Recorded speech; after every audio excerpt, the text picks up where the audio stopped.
So let's get right into it. The 50-30-20 rule. You might have heard of it. It was famously promoted by U.S. Senator Elizabeth Warren in her book, All Your Worth.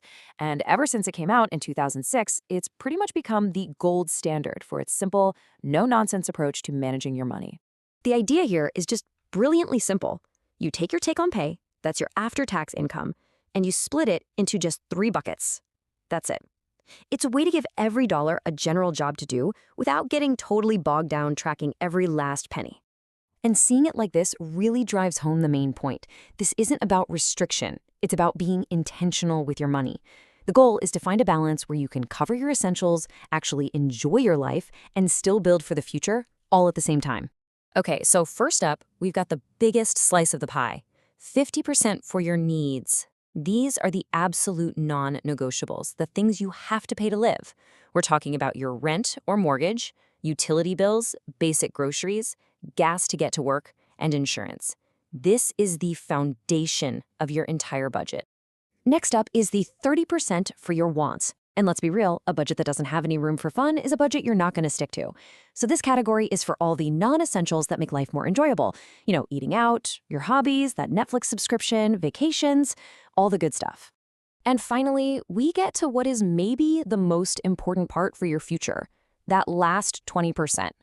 This is for savings and paying down debt.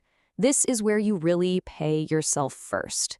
You're building an emergency fund, you're investing for retirement, or you're aggressively tackling high-interest debt. This 20% right here, this is your ticket to long-term financial freedom. So, in theory, this all sounds pretty great, doesn't it?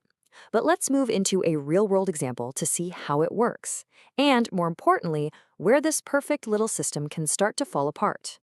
Okay, imagine your take-home pay is $5,000 a month. The math is super simple. You'd have $2,500 for your needs like rent and food, $1,500 for your wants, and a really solid $1,000 to put towards savings or debt. I mean, in a perfect world, that looks incredibly clean and manageable. But reality is rarely that neat, is it?